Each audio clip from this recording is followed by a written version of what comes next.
Saudara Anda menyaksikan segmen Kompas Bisnis bersama saya Putri Oktaviani. Kesepakatan perjanjian tarif dagang dengan Amerika Serikat 19% kini memunculkan sorotan baru. Amerika akan punya akses data milik pribadi Indonesia.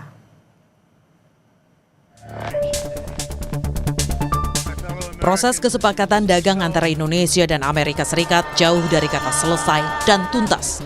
Terbaru pada 22 Juli 2025, Kompas Bisnis menemukan dua keterbukaan informasi yang dirilis White House. Salah satu yang jadi sorotan adalah akses Amerika Serikat ke data pribadi milik Indonesia. Keterbukaan pertama yaitu joint statement dalam kerangka kerja Indonesia-Amerika Serikat tentang perdagangan resiprokal atau timbal balik. Di sini Indonesia janji mengatasi hambatan yang mempengaruhi perdagangan, jasa, dan investasi digital. Indonesia juga janji memberikan kepastian mentransfer data pribadi keluar dari wilayahnya ke Amerika Serikat. Menteri Komunikasi dan Digital Mutia Hafid bilang masih perlu koordinasi dengan Kementerian Perekonomian. Besok kami akan ke Menko Perekonomian dan besok nanti kita akan koordinasi seperti apa penjelasannya dan nanti mungkin akan ada pernyataan dari Menko Perekonomian atau dari kami. Untuk saat ini kami harus menunggu sampai ada koordinasi dengan Menko Perekonomian. Di keterbukaan informasi lembar fakta, Amerika Serikat menegaskan Indonesia akan memberikan kepastian mengenai kemampuan untuk memindahkan data pribadi dari wilayahnya ke Amerika Serikat melalui pengakuan Amerika sebagai negara atau yurisdiksi yang menyediakan perlindungan data memadai berdasarkan hukum Indonesia. Menko Perekonomian Airlangga Hartarto hanya memastikan tentang tanggung jawab. Indonesia seperti apa Pak? Joint statement sudah disepakati kedua belah pihak. Oh, berarti yang dikeluarkan White House itu juga sudah disepakati oleh Indonesia ya Pak? Semua sudah disepakati. Ya itu kan semua sudah transfer data pribadi yang bertanggung jawab dengan negara yang bertanggung jawab. Itu bagaimana Pak? Masalahnya sejumlah perjanjian dagang sudah diikuti oleh Indonesia berkaitan dengan transfer data internasional yang bebas. Kami ambil dari Kompas ID, contohnya adalah Regional Comprehensive Economic Partnership di ASEAN yang melarang kewajiban lokalisasi data dan harus memastikan transfer data pribadi yang bebas. Dia Megasari Anjaya, Tim Liputan Kompas TV, Jakarta. Saudara, Kompas Bisnis akan tanya ke Direktur Ekonomi Digital Selyos Nailul Huda, benarkah Amerika Serikat untung banyak sedangkan Indonesia rugi besar dalam kesepakatan 19%? Salah satunya adalah soal data pribadi. Selamat pagi Mas Huda. Selamat pagi Mbak Okta. Mas Huda, ini ada fact sheet, ada juga joint statement. Keduanya sama-sama nagih nih tentang komitmen Indonesia agar memindahkan data pribadi ke Amerika Serikat sebagai yurisdiksi. Apa maknanya? Siapa sebetulnya yang menang banyak, siapa juga yang rugi besar di sini? Ya, sebenarnya kan ini ada aturannya bahwa di Indonesia tuh ketika ingin membuka data center, itu data centernya ada di Indonesia. Makanya ada beberapa perusahaan yang memang ingin mengolah data di Indonesia itu membangun data center di dalam negeri. Kita ada banyak lah dari China maupun dari Amerika juga memang selama ini tidak memungkinkan untuk mentransfer data ke luar gitu kan. Nah, tapi kalau kita lihat lagi Mbak Okta, di dalam Undang-Undang Perlindungan Data Pribadi ini disebutkan di pasal 56 ya. Pasal 56 itu ada menyebutkan bahwa negara itu bisa untuk mentransfer data pribadi ke luar negeri. Nah, ini jadi catatan sebenarnya ada diperbolehkan selama di negara tersebut mempunyai aturan perlindungan data pribadi yang sama kuat atau lebih kuat dibandingkan dengan perlindungan data pribadi di Indonesia. Nah, kemudian kalau kita lihat di ayat lainnya itu disebutkan kalau untuk peraturan mengenai transfer data ke luar negeri itu diatur dalam peraturan pemerintah. Nah, sampai saat ini kita belum menemukan aturan pemerintah yang mengatur tentang transfer data pribadi ke luar negeri dari pemerintah. Oke, artinya ini sebetulnya boleh asalkan itu tadi catatannya punya perlindungan data pribadi yang sama kuatnya. Ini artinya gini Mas Huda, berarti itu kan sudah diatur dalam undang-undang. Ini bisa dikatakan ketika kita datanya ini dikelola gitu oleh Amerika, ini bisa melanggar itu tadi nggak, misalnya tentang perlindungan data pribadi ataupun pasal 28H ayat 4 Undang-Undang 1945? Ya, yang pertama seperti ini, Mbak. Selama belum ada aturan peraturan pemerintah, tentu ini belum diperbolehkan untuk mentransfer data pribadi ke luar wilayah negara kita. Itu yang paling utama sebenarnya. Jadi, selama tidak ada peraturan pemerintah itu tidak boleh. Nah, makanya kalau kita lihat dalam surat kemarin yang fakta itu, jadi kalau kita lihat sebenarnya mereka menginginkan untuk kepastian hukum dipercepat gitu kan. Nah, makanya ini kepastian hukum dipercepat itu adalah untuk bisa semua negara atau cuman hanya Amerika. Kalau cuman hanya Amerika nampaknya ini tidak boleh gitu kan, tidak diperbolehkan karena pada dasarnya itu diperbolehkan ketika ada peraturan pemerintah yang mengatur mengenai transfer data dari Indonesia ke luar negeri. Oke. Ada gini, data pribadi itu kan sangat riskan, Mas Huda. Apa risikonya, terutama di bidang keuangan? Dulu di Indonesia Ya. ada Mastercard, Visa, sebelumnya di USTR juga disinggung karena terusik sama Kris.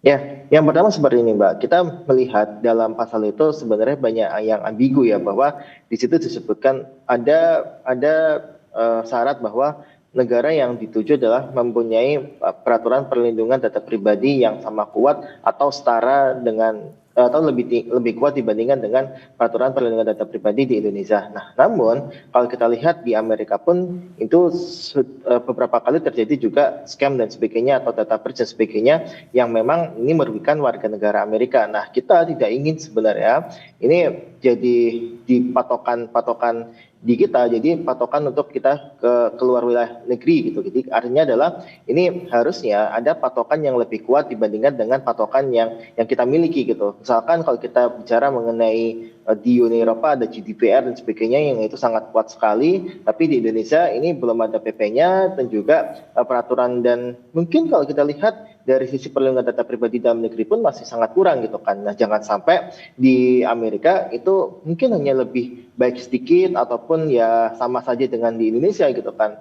yang dimana data breach dan sebagainya masih terjadi di Amerika gitu. Nah, makanya kita ingin sebenarnya ini sebenarnya tidak masalah ketika aturan-aturan itu dibuat secara legal gitu kan, secara formal, secara legal bahwa diperbolehkan untuk mentransfer data ke luar wilayah Indonesia asalkan ada batasan-batasan, ada syarat-syarat yang memang harus dipenuhi oleh negara tujuannya. Nah, inilah yang kita sebutkan sebagai ya tadi sebagai salah satu keharusan pemerintah sebelum menyetujui apa yang disampaikan oleh Trump. Nah, yang kedua, Mbak Okta, yang kita lihat juga di dalam pasal itu ada persetujuan dari pemilik data atau subjek datanya. Nah, dalam hal ini adalah masyarakat. Jadi kalau masyarakat ini tidak setuju dengan data yang ditransfer ke luar negeri termasuk ke Amerika, nah ini tentu kita boleh menolaknya. Makanya ini data ini sebenarnya adalah data milik pribadi masyarakat yang dimana tentu ini kedaulatannya ada di tangan masyarakat itu sendiri, bukan di tangan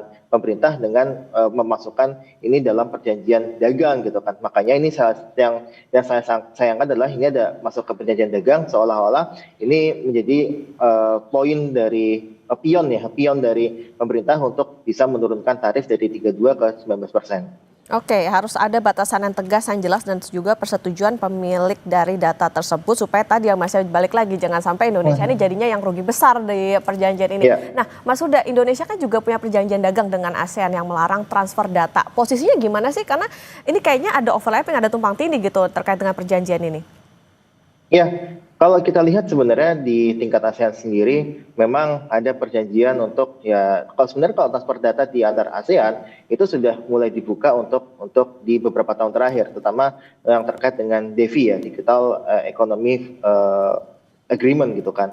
Nah, kalau kita lihat sebenarnya di Amerika sendiri kalau kita mau mentransfer data itu di Undang-Undang PTP diperbolehkan. Kita sebenarnya menyangkutnya adalah di Undang-Undang PTP-nya, Mbak Okta. Di Undang-Undang PTP itu memperbolehkan asal memang sudah ada aturan yang jelas. Dalam ini adalah peraturan pemerintah. Di Undang-Undang terstat dengan jelas seperti itu. Nah, kemudian di stat juga kalau memang ada aturan yang lebih kuat di negara tujuan, minimal sebenarnya ada patokan-patokan yang di negara mana sih yang bisa kita bebas transfer data, itu minimal tidak ada kejadian scam, tidak ada kejadian breach data dan sebagainya yang dalam beberapa tahun terakhir. Nah, masalahnya adalah di Amerika sendiri itu sudah banyak sekali terjadi scam data, juga ada breach data juga yang pada akhirnya ini juga akan berpotensi terjadi di data masyarakat kita ketika memang transfer data ke sana. Jadi inilah yang sebenarnya kita harapkan ada penyelesaian di dalam peraturan pemerintahnya seperti apa. Karena kalau kita bicara mengenai undang-undang itu dibutuhkan peraturan pemerintah untuk mengatur secara lebih rinci. Nah, sampai saat ini sayangnya belum ada peraturan pemerintah yang secara rinci mengatur mengenai transfer data ke luar wilayah negara Indonesia gitu kan. Nah, ini kan sebenarnya terkait juga dengan bisnis, Mbak. Bisnis yang perusahaan cloud Amerika itu kan sudah bangun besar-besaran di data centernya di Amerika. Nah, kalau mau bisnis di Indonesia kan harus membuka data center di Indonesia. Nah, inilah yang sebenarnya bisnis mereka tuh cukup terganggu di situ. Makanya ini yang mereka tekankan harus ada transfer data ke luar negeri. Tapi sekali lagi ini juga harus berpatokan pada undang-undang PDB kita yang mengatur mengenai peraturan pemerintah yang harus dibuat sebelum transfer data luar negeri itu dilaksanakan. Mas, gini, mungkin ada catatan, apa sih sebetulnya yang bisa dikatakan gini, Amerika punya, Indonesia nggak punya soal data pribadi ini sampai ini masuk dalam poin di resiprokal tadi? Ya, yang sebenarnya kalau di Indonesia sendiri kan sampai saat ini kan masih menganut lokal data center. Artinya untuk data perusahaan digital di Indonesia itu harus menggunakan cloud yang ada di Indonesia. Sampai saat ini masih seperti itu. Makanya kita punya pusat data center gitu kan, pusat data center yang memang dibangun di beberapa tempat. Nah, itu yang kita miliki sebenarnya. Nah, tapi kalau dari pihak Amerika sebenarnya kan pinginnya mereka sudah bangun di sana, ya udah kalau datanya bisa ditransfer ke Amerika, mengapa harus membangun data center di Indonesia? Itu kan sebagai pertanyaan dari perusahaan Amerika sebenarnya. Nah, tapi sayangnya itu aturan yang memang sudah terjadi dan yang kita lihat di Undang-Undang PDP pun sebenarnya sudah dilonggarkan, tapi dengan syarat ada peraturan pemerintah. Makanya kita melihat kinerja Komdigi ini terhadap di Undang-Undang PDP dan juga khususnya di transfer data luar negeri ya, itu sampai sekarang belum ada hasilnya atau masih mengambang dalam undang-undang saja, belum ada peraturan turunan seperti peraturan pemerintah. Nah, inilah yang kita sayangkan sebenarnya ketika terjadi gejolak-gejolak seperti ini, kita tidak ada peraturan pemerintah yang baku, yang pada akhirnya ini menimbulkan ya tadi di masyarakat ini kok bisa data kita ditransfer ke Amerika padahal yang memang di undang-undangnya diperbolehkan dan itu tidak tabu lagi sebenarnya, tapi yang kita sayangkan adalah aturannya yang belum jelas sampai sekarang karena di situ diatur ketat sekali sebenarnya ketika mau transfer ke luar negeri harus Amerikanya juga harus lebih baik, kemudian tidak terjadi data breach dan sebagainya. Itu yang kita jaga sebenarnya dan inilah yang harusnya jadi PR pemerintah untuk segera untuk memformalkan ataupun membuat aturan turunan dari transfer data ke luar negeri. Oke, selain koordinasi antar kementerian, peraturan pemerintah juga harus makin clear juga nih ke masyarakat karena ini menyangkut dengan data pribadi, jadi jangan bikin was-was nih ke masyarakat. Oke, Mas Huda, nanti kita lanjutkan kembali dan saudara tetaplah bersama kami di Kompas Bisnis.